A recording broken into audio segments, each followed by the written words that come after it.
Hey everyone, Mr. Happy here, and in this video we're going to be taking a look at the patch 7.15 notes. Now, I'm not going to lie, up until about 3 days ago, I forgot anything but chaotic was even happening. I had Christmas Eve locked in.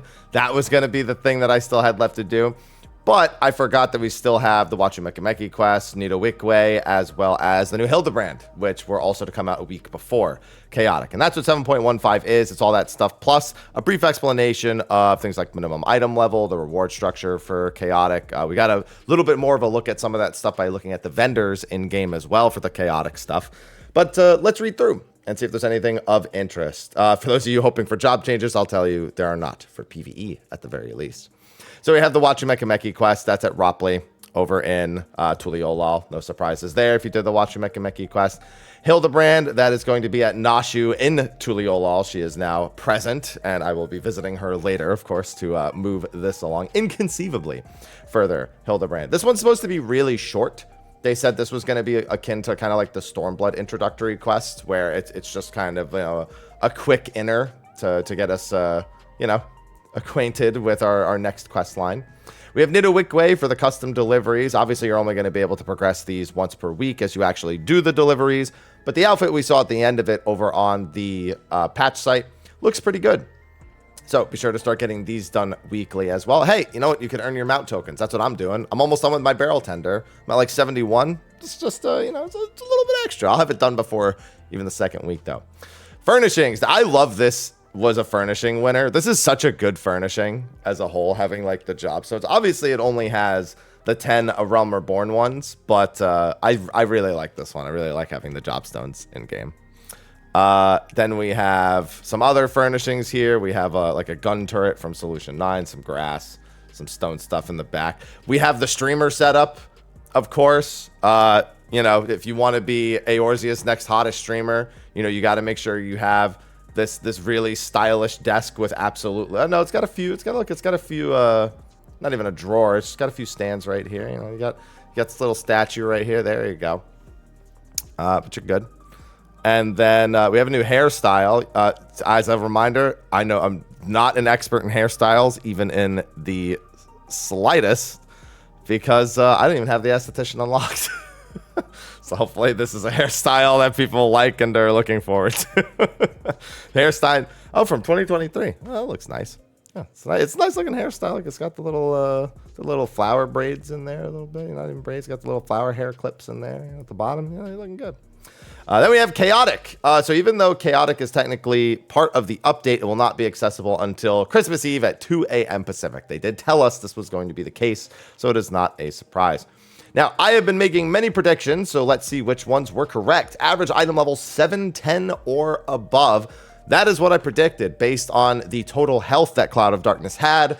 In the last letter from the producer live, we could calculate out that the boss has about 317 million health, which is just under 3 times what M4S has. 24 people with the 6 tank requirement, well, 6 tank requirement. You know, it's more like that's just if you're like queuing in as 8. Like, if you have a full 24, you could do without. But they said it was balanced for 6 tanks. So very curious if it actually is balanced for 6 tanks. That we'll find out. Now, another important thing is the time limit of 90 minutes. 90 minutes is a time limit that's afforded to content that is not of the absolute pinnacle. So, like, M4S is 120 minutes. Ultimates are 120-minute instances. This is what we get for something like, you know, the rest of the Savage tier. I think Extremes are 60 minutes. I actually don't remember if they're 90 because I never look at the timer in Extreme Trials. But yeah, it's effectively, that's another way to place the difficulty, which, to be fair, they said this was supposed to be like a 24-man Extreme, except that having 24 people makes it tougher. This first one's probably balanced more towards a first-tier Savage level. Makes sense given the E9S components. And in order to actually participate, you just need to complete 7.0's main scenario quest and then talk to the Wandering Minstrel.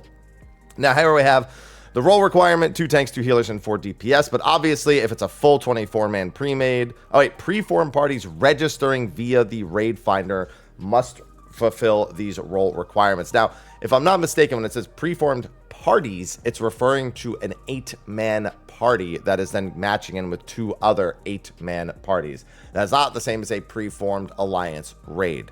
So please bear that in mind if you are going to be doing this in the Raid Finder, which, of course, we in the States and usually in most of the Western countries don't do. That's really something for the JP audience because they do most of this kind of stuff in the Raid Finder, which means this content will probably be a lot better for them. Then we have the preformed alliances may challenge this duty without role restrictions or being matched with other players of a range between 12 and 24. Challenging this duty with fewer players will not result in decreased rewards. However, the difficulty is made for 24 people. So just because you are 12 doesn't mean you can clear it as 12. The only reason they allow that, I'd assume there's two reasons. One, I would assume that this is not going to be item level synced. It's not an ultimate. There's no reason for it to be item level synced. So somewhere down the line, you could unsync this for its rewards. And that will probably be something that happens. Like imagine like a few patches down the line, even next expansion. It's in bonus. Like it has that timed bonus. It's not unreasonable that people might put together an unsynced like farm party or something like this down the line. So it should keep it relatively healthy, even from its reward structure throughout the future, unless they do decide to do any sort of, craziness with it. It does have an item level requirement. It says 735, which would imply that maybe they're going to item level sync it. I think this is actually a typo right here, but I don't think they should, because it's chaotic. It's an extreme level difficulty thing.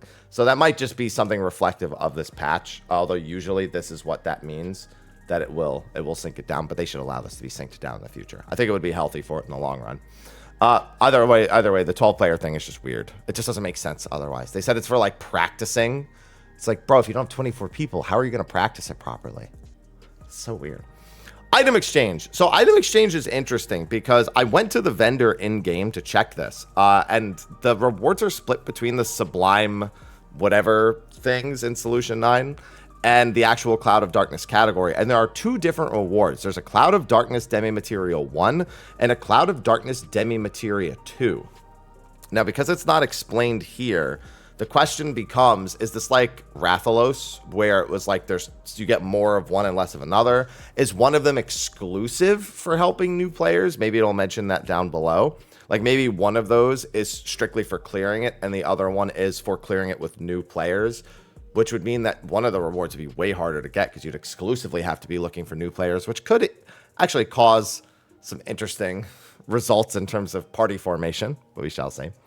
Yeah, but in Solution 9, you could check the rewards, a couple mounts, a minion, which you'll see later in the patch notes, as well as the gear. The gear is all relatively cheap. It's like 3 to 5 of the Demi-Materia each.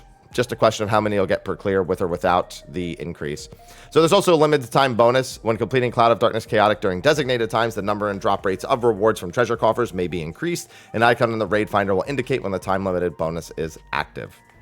And first time completion bonus when completing Cloud of Darkness Chaotic with one or more players who have yet to complete, certain rewards will be added in proportion to the number of first time players. Yeah, so this doesn't really go into enough detail, but really curious to see how both of these reward structure changes go.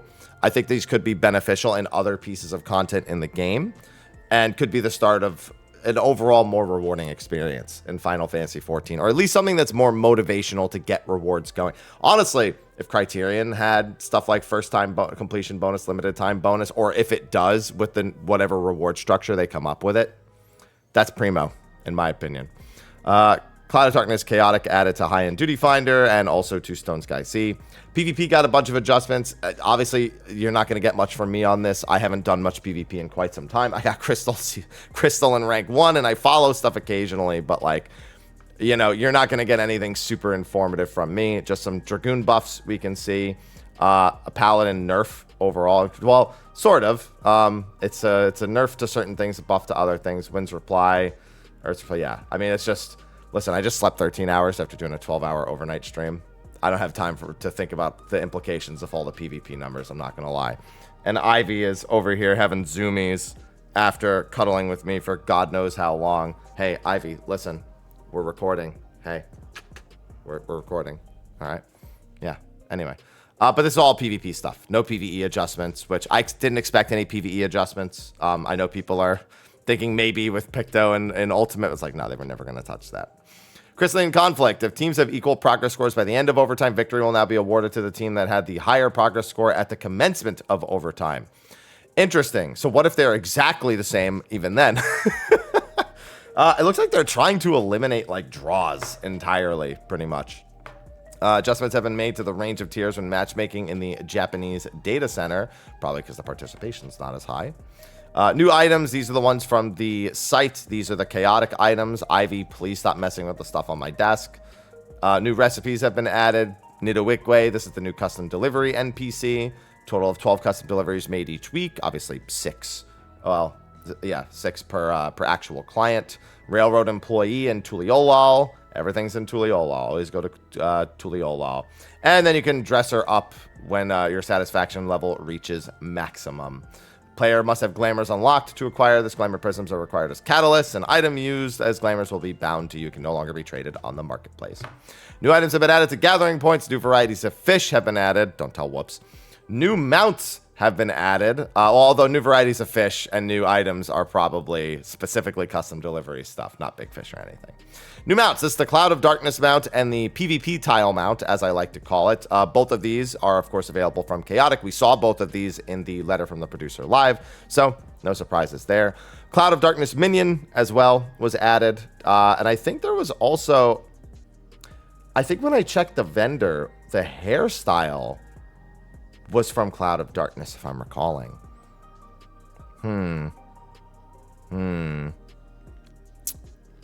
I think so. Yeah. The hairstyles from Cloud of Darkness also. Yeah. I just looked over at my chat that I've been ignoring the entire time. Yeah, pretty sure it is. I think it was 49 of the Demi Materia too, so that'll sell for a pretty penny, I believe. No more instances in all of these areas, so hunt trains just got a whole lot faster. New achievements have been added, new trophies and achievements for PlayStation 5, new music and sound effects. Result. Actually, hold on. Oh, I see it already, actually. An issue with Ultimate Raid features were written where display of certain enemy attacks was difficult to see. There's an attack from the crystals, so really mostly ranged players would see this, that sometimes just slips under the ice effects. It's still technically visible, but it becomes heavily obfuscated. And I was wondering if that fix was going to be in here, and it looks like it is. An issue where in the Ultimate Raid features rewritten where in display of certain enemy attacks would lag for some players. I never experienced that. Ivy! Stop yelling. Hey. If you want up, just stay. You're the one who jumped away from me in the middle of my recording. And then there's a bunch of... Oh my goodness. Then there's a bunch of PvP-related stuff. And then known issues. An issue where in certain cutscenes introduced in 7.15 wherein graphics are displayed incorrectly. Tether markers of certain actions are temporarily displayed as separated from the player. That's interesting. An issue where the reward from the final quest of Nidowikwe's custom delivery, it cannot be redeemed from a Calamity Salvager, so don't destroy it. Anyway, that is going to be a thing. So, thank you everyone for watching. I'm going to now give Ivy some attention because apparently I'm not allowed to just have some finishing thoughts on any of this stuff. Hi. Hey. You good? You good? All right. Anyway. I will see all of you fine ladies and gentlemen in the next video. I've got some stuff planned for this week on YouTube. I've got a Path of Exile video planned. I've got some Final Fantasy stuff planned. So it should be a good mix of stuff. But anyway, thanks for watching, and I'll see you all in the next video. Until then, bye-bye. Say goodbye, Ivy. Say bye-bye. No? No? You're turning into water. She's doing the thing where she turns into water. Okay, now she's good. All right. That's going to be it. Bye-bye, everyone on YouTube.